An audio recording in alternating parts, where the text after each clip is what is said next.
لوړو زده کړو وزارت په یوه اونۍ کې شنبه د 1440 هجري قمري کال د عالمیې او عالیې مرحلو شپږ ورځنۍ ازموینې د هېواد په 11 ولایتونو کې د لوړو زده کړو او پوهنې سرپرست وزیرانو او کابل والي له لوري په دعا او توصیو سره پیل شوې. د پروان پوهنتون استادانو ته د ټولنیزو علومو احصایوي بستې SPSS کارولو په اړه 3 ورځنی روزنیز ورکشاپ پیل شو. یکشنبه د افغانستان اسلامي امارت کابینې غړو په ګډون سره د کابل پولیتخنیک پوهنتون شاوخوا 800 انجینرانو فراغت غونډه ترسره شوه. د لوړو زده کړو وزارت علمي معین په هرات کې د عالیې او عالمیې مرحلو ازموینو له جریان څخه لیدنه وکړه. د لوړو زده کړو وزارت علمي معین دکتور لطف الله خیرخوا د هرات پوهنتون رئیس او معاونینو سره وکتل او د بیلابیلو موضوعاتو په اړه یې خبرې ورسره وکړې. دوشنبه د لوړو زده کړو سرپرست وزیر په خپل کاري دفتر کې د بلاروس د لوړو زده کړو وزارت له معین سره پر دوه اړخیزو علمي همکاریو خبرې وکړې. د لوړو زده کړو وزارت علمي معین هرات ولایت ته د خپل کاري سفر په ترڅ کې د ملا علي قاري الهروي جامع له استادانو او فاضلانو سره وکتل.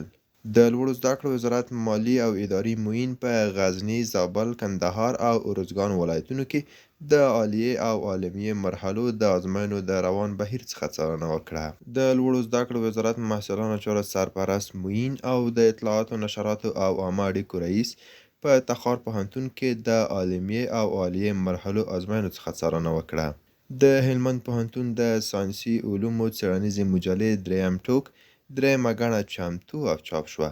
په دې ګڼه کې د کرنې، اقتصاد، طب، انجینري او د نورو برخو علمي موضوعاتو ته ځانګړې پاملرنه شوې ده. سه شنبه سمنګان لوړو زده کړو مؤسسه کې د شاوخوا 12.5 میلیونه افغانیو په ارزښت د مؤسسې د بیا رغونې پروژې پرانیسته وشوه. دغه پروژه څه موده وړاندې د لوړو زده کړو محترم سرپرست وزیر له لوري منظوره شوې وه. د کابل طبي علومو پوهنتون اړوند ستوماتولوژي تدریسي روغتون ته د پوهنتون له بودیجې څخه د نږدې 2.5 میلیونه افغانیو په ارزښت د غاښونو 130 قلمه مصرفي مواد وپېرل شول. د لوړو زده کړو وزارت د محصلانو چارو سرپرست معین، د اطلاعاتو نشراتو او عامه اړیکو رئیس او د کندوز پوهنتون رئیس بغلان پوهنتون کې د عالیې او عالمیې مرحلو ازموینو څخه لیدنه وکړه. چهارشنبه د لوړو زده کړو وزارت مالی او اداري معین په کندهار ولایت کې د عالمیې او عالیې مرحلو ازموینو له بهیر څخه لیدنه او څارنه وکړه. د لوړو زده کړو وزارت علمي معین په نیمروز ولایت کې د عالمیې او عالیې مرحلو ازموینو څخه لیدنه او څارنه وکړه. د کابل پولیتخنیک پوهنتون د ساختماني پوهنځي مهندسي څانګې محصلینو لخوا د سوداګریزې، اداري او هستوګنځي ودانۍ وړاندیز شوې طرحه بشپړه او ډیزاین شوه. پنجشنبه د هېواد په 11 ولایتونو کې د عالمیې او عالیې مرحلو شپږ ورځنۍ ازموینې په شفاف ډول د امن په فضا کې پای ته ورسېدې.